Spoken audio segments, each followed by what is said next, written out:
श्रीमद् भागवत महापुराण 19वां अध्याय। परीक्षित का अनशन व्रत और सुखदेव जी का आगमन। 18वें अध्याय में बताया गया कि किस तरह राजा परीक्षित ने श्रृंगी ऋषि के गले में मरा हुआ सर्प डाल दिया, जिससे क्रोधित होकर उनके पुत्र ने राजा परीक्षित को श्राप दिया कि तक्षक सर्प द्वारा काटने से उनकी मृत्यु हो जाएगी। 19वां अध्याय प्रारंभ। सूत जी कहते हैं, राजधानी में पहुंचने पर राजा परीक्षित को अपने उस निंदनीय कर्म के लिए बड़ा पश्चाताप हुआ। वे अत्यंत उदास हो गए और सोचने लगे, मैंने निरपराध एवं अपना तेज छुपाए हुए ब्राह्मण के साथ अनार्य पुरुषों के समान बड़ा नीच व्यवहार किया। यह बड़े खेद की बात है। अवश्य ही उन महात्मा के अपमान के फलस्वरूप शीघ्र से शीघ्र मुझ पर कोई घोर विपत्ति आएगी। मैं भी ऐसा ही चाहता हूँ, क्योंकि उससे मेरे पाप का प्रायश्चित हो जाएगा और फिर कभी मैं ऐसा काम करने का दुस्साहस नहीं करूँगा। ब्राह्मणों की क्रोध अग्नि आज ही मेरे राज्य, सेना और भरे पूरे खजाने को जलाकर खाक कर दे, जिससे फिर कभी मुझ दुष्ट की ब्राह्मण, देवता और गौओं के प्रति ऐसी पाप बुद्धि न हो। वे इस प्रकार चिंता कर ही रहे थे कि उन्हें मालूम हुआ ऋषि कुमार के साप से तक्षक मुझे डसेगा। उन्हें वह धधकती हुई आग के समान तक्षक का डसना बहुत भला मालूम हुआ। उन्होंने सोचा कि बहुत दिनों से मैं संसार में आसक्त हो रहा था, अब मुझे शीघ्र वैराग्य होने का कारण प्राप्त हो गया। वे इस लोक और परलोक के भोगों को तो पहले से ही तुच्छ और त्याज्य समझते थे। तब उनका स्वरूप त्याग करके भगवान श्री कृष्ण के चरण कमलों की सेवा को ही सर्वोपरि मानकर आमरण अनशन व्रत लेकर वे गंगा तट पर बैठ गए। गंगा जी का जल भगवान श्री कृष्ण के चरण कमलों का वह पराग लेकर प्रवाहित होता है, जो श्रीमती तुलसी की गंध से मिश्रित है। यही कारण है कि वे लोकपालों के सहित ऊपर नीचे के समस्त लोकों को पवित्र करती हैं। कौन ऐसा मरणासन्न पुरुष होगा जो उनका सेवन न करेगा। इस प्रकार गंगा जी के तट पर आमरण अनशन का निश्चय करके उन्होंने समस्त आसक्तियों का परित्याग कर दिया और वे मुनियों का व्रत स्वीकार करके अनन्य भाव से श्री कृष्ण के चरण कमलों का ध्यान करने लगे। उस समय त्रिलोकी को पवित्र करने वाले बड़े बड़े महानुभाव ऋषि मुनि अपने शिष्यों के साथ वहां पधारे। संत जन प्राय तीर्थ यात्रा के बहाने स्वयं उन तीर्थ स्थानों को ही पवित्र करते हैं। उस समय वहां पर अत्रि, वशिष्ठ, च्यवन, सरदान, अरिष्टनेमि, भृगु, अंगिरा, पाराशर, विश्वामित्र, परशुराम, उतथ्य, इंद्रप्रमद, इदम्बाह, मेघातिथि, देवल, अष्टसिड़, भारद्वाज, गौतम, पिप्लाद, मैत्रेय और कवप, अगस्त्य, भगवान व्यास, नारद तथा इनके अतिरिक्त और भी कई श्रेष्ठ देव ऋषि, ब्रह्म ऋषि तथा आरुणादि राज ऋषियों का शुभागमन हुआ। इस प्रकार विभिन्न गोत्रों के प्रमुख ऋषियों को एकत्र देखकर राजा ने सबका यथायोग्य सत्कार किया और उनके चरणों पर सिर रखकर वंदना की। जब सब लोग आराम से अपने अपने आसनों पर बैठ गए, तब महाराज परीक्षित ने उन्हें फिर से प्रणाम किया और उनके सामने खड़े होकर शुद्ध हृदय से अंजलि बांधकर वे जो कुछ करना चाहते थे उसे सुनाने लगे। राजा परीक्षित ने कहा, अहो, समस्त राजाओं में हम धन्य हैं, धन्यतम हैं, क्योंकि अपने शील स्वभाव के कारण हम आप महापुरुषों के कृपा पात्र बन गए हैं। राजवंश के लोग प्राय निंदित कर्म करने के कारण ब्राह्मणों के चरण धोवन से दूर पड़ जाते हैं। यह कितने खेद की बात है। मैं भी राजा ही हूँ। निरंतर देह गेह में आसक्त होने के कारण मैं भी पाप रूप ही हो गया हूँ। इसी से स्वयं भगवान ही ब्राह्मण के शाप के रूप में मुझ पर कृपा करके पधारे हैं। यह शाप वैराग्य उत्पन्न करने वाला है, क्योंकि इस प्रकार के साप से संसार आसक्त पुरुष भयभीत होकर विरक्त हो जाया करते हैं। ब्राह्मणों, अब मैंने अपने चित्त को भगवान के चरणों में समर्पित कर दिया है। आप लोग और माँ गंगा जी शरणागत जानकर मुझ पर अनुग्रह करें। ब्राह्मण कुमार के साप से प्रेरित कोई दूसरा कपट से तक्षक का रूप धरकर मुझे डसले अथवा स्वयं तक्षक आकर डसले, इसकी मुझे तनिक भी परवाह नहीं है। आप लोग कृपा करके भगवान की रसमयी लीलाओं का गायन करें। मैं आप ब्राह्मणों के चरणों में प्रणाम करके पुनः यही प्रार्थना करता हूँ कि मुझे कर्मवश चाहे जो भी योनि में जन्म लेना पड़े, भगवान श्री कृष्ण के चरणों में मेरा अनुराग हो, उनके चरणाश्रित महात्माओं से विशेष प्रीति हो और जगत के समस्त प्राणियों के प्रति मेरी एक सी मैत्री रहे, ऐसा आप आशीर्वाद दीजिए। महाराज परीक्षित परम धीर थे। वे ऐसा दृढ़ निश्चय करके गंगा जी के दक्षिण तट पर पूर्वाग्र कुशों के आसन पर उत्तर मुख होकर बैठ गए। राजकाज का भार तो उन्होंने पहले ही अपने पुत्र जन्मेजय को सौंप दिया था।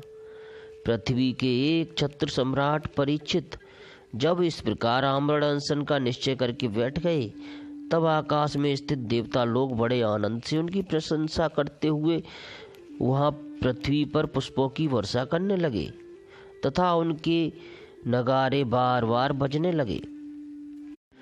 सभी उपस्थित महर्षियों ने परीक्षित के निश्चय की प्रशंसा की और साधु साधु कहकर उनका अनुमोदन भी किया। ऋषि लोग तो स्वभाव से ही लोगों पर अनुग्रह की वर्षा करते रहते हैं। यही नहीं, उनकी सारी शक्ति लोक पर कृपा करने के लिए ही होती है।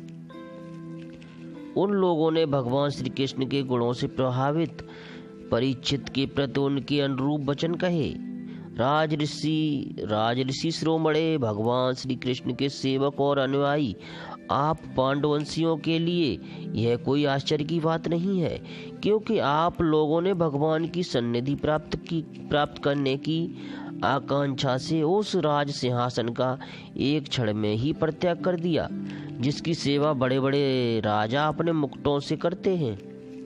हम सब तब तक यहीं रहेंगे जब तक ये भगवान के परम भक्त परीक्षित अपने नश्वर शरीर को छोड़कर माया दोष एवं शोक से रहित भगवत धाम में नहीं जाते। ऋषियों के ये वचन बड़े ही मधुर, गंभीर, सत्य और समता से युक्त थे। उन्हें सुनकर राजा परीक्षित ने उन योग युक्त मुनियों का अभिनंदन किया और भगवान के मनोहर चरित्र सुनने की इच्छा से ऋषियों से प्रार्थना की। महात्माओं, आप सभी सब ओर से यहाँ पधारे हैं।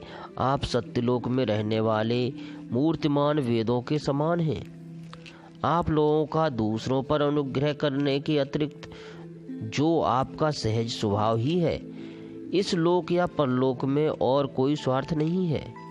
विप्रवरों, आप लोगों पर पूर्ण विश्वास करके मैं अपने कर्तव्य के संबंध में यह पूछने योग्य प्रश्न करता हूँ।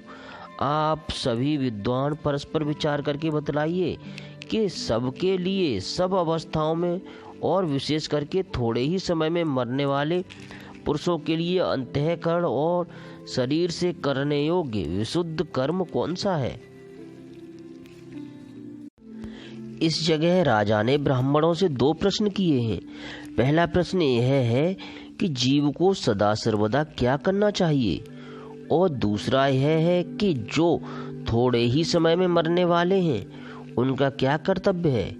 यही दो प्रश्न उन्होंने श्री सुखदेव जी से भी किए तथा क्रम से इन्हीं दोनों प्रश्नों का उत्तर द्वितीय स्कंद से लेकर 12 पर्यंत श्री सुखदेव जी ने दिया है। उसी समय पृथ्वी पर स्वेच्छा से विचरण करते हुए किसी की कोई अपेक्षा न रखने वाले व्यास नंदन भगवान श्री सुखदेव जी महाराज वहां प्रकट हो गए। वे वर्ण अथवा आश्रम के वाहक चिन्हों से रहित एवं आत्म अनुभूति में संतुष्ट थे। बच्चों और स्त्रियों ने उन्हें घेर रखा था। उनका वेश अवधूत का था। 16 वर्ष की अवस्था थी। चरण, हाथ, जंघा, भुजाएं, कंधे, कपोल और अन्य सब अंग अत्यंत सुकुमार थे। नेत्र बड़े बड़े और मनोहर थे। नसिका कुछ ऊंची थी, कान बराबर थे, सुंदर भौहें थीं। इनसे मुख बड़ा ही शोभायमान हो रहा था। गला तो मानो सुंदर शंख ही था। हंसली ढकी हुई, छाती चौड़ी और उभरी हुई, नाभि भंवर के समान गहरी तथा उदर बड़ा ही सुंदर त्रिवली से युक्त था। लंबी लंबी भुजाएं थीं। मुख पर घुंघराले बाल बिखरे हुए थे। इस दिगंबर वेश में वे श्रेष्ठ देवता के समान तेजस्वी जान पड़ते थे। श्याम रंग था, चित्त को चुराने वाली भरी जवानी थी। वे शरीर की छटा और मधुर मुस्कान से स्त्रियों को सदा ही मनोहर जान पड़ते थे। यद्यपि उन्होंने अपने तेज को छिपा रखा था, फिर भी उनके लक्षण जानने वाले मुनियों ने उन्हें पहचान लिया और वे सबके सब अपने अपने आसन छोड़कर उनके सम्मान के लिए उठ खड़े हुए। राजा परीक्षित ने अतिथि रूप से पधारे हुए श्री सुखदेव जी को सिर झुकाकर प्रणाम किया और उनकी पूजा की। उनके स्वरूप को न जानने वाले बच्चे और स्त्रियां उनकी यह महिमा देखकर वहां से लौट गए। सबके द्वारा सम्मानित होकर श्री सुखदेव जी श्रेष्ठ आसन पर विराजमान हुए। ग्रह, नक्षत्र और तारों से घिरे हुए चंद्रमा के समान ब्रह्म ऋषि, देव ऋषि और राज ऋषियों के समूह से आवृत श्री सुखदेव जी अत्यंत शोभायमान हुए। वास्तव में वे महात्माओं के भी आदरणीय थे। जब प्रखर बुद्धि श्री सुखदेव जी शांत भाव से बैठ गए, तब भगवान के परम भक्त परीक्षित ने उनके समीप आकर और चरणों पर सिर रखकर प्रणाम किया। फिर खड़े होकर हाथ जोड़कर नमस्कार किया। उसके पश्चात बड़ी मधुर वाणी से उनसे यह पूछा। परीक्षित ने कहा, ब्रह्मा स्वरूप भगवान, आज हम बड़भागी हुए, क्योंकि अपराधी क्षत्रिय होने पर भी हमें संत समागम का अधिकारी समझा गया। आज कृपा पूर्वक अतिथि रूप से पधार कर आपने हमें तीर्थ के तुल्य पवित्र बना दिया। आप जैसे महात्माओं के स्मरण मात्र से ही गृहस्थों के घर तत्काल पवित्र हो जाते हैं। फिर दर्शन, स्पर्श, पाद प्रक्षालन और आसन दान आदि का सुअवसर मिलने पर तो कहना ही क्या। महायोगिन जैसे भगवान विष्णु के सामने दैत्य लोग नहीं ठहरते, वैसे ही आपकी सन्निधि से बड़े बड़े पाप भी तुरंत नष्ट हो जाते हैं। अवश्य ही पांडवों के सुहृद भगवान श्री कृष्ण ने मुझ पर अत्यंत कृपा की है। उन्होंने अपने फुफेरे भाइयों की प्रसन्नता के लिए उन्हीं के कुल में उत्पन्न हुए मेरे साथ भी अपनेपन का व्यवहार किया है। भगवान श्री कृष्ण की कृपा न होती तो आप सरीखे एकांत वनवासी, अव्यक्त गति, परम सिद्ध पुरुष एवं पधार कर इस मृत्युलोक के समय हम जैसे प्राकृत मनुष्यों को क्यों दर्शन देते। आप योगियों के परम गुरु हैं, इसीलिए मैं आपसे परम सिद्धि के स्वरूप और साधन के संबंध में प्रश्न कर रहा हूँ। जो पुरुष सर्वथा मरणासन्न है, उसको क्या करना चाहिए। भगवान, साथ ही यह भी बतलाइए कि मनुष्य मात्र को क्या करना चाहिए। वे किसका श्रवण, किसका जप, किसका स्मरण और किसका भजन करें तथा किसका त्याग करें। भगवत स्वरूप मुनिवर, आपका दर्शन अत्यंत दुर्लभ है, क्योंकि जितनी देर एक गाय दुही जाती है गृहस्थों के घर पर, उतनी देर भी तो आप नहीं ठहरते।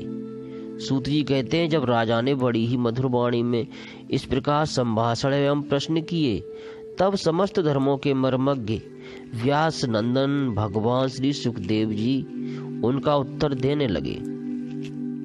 इति प्रथम स्कंद समाप्त। हरि ओम तत्सत। प्रथम स्कंद समाप्त। जय श्री कृष्ण।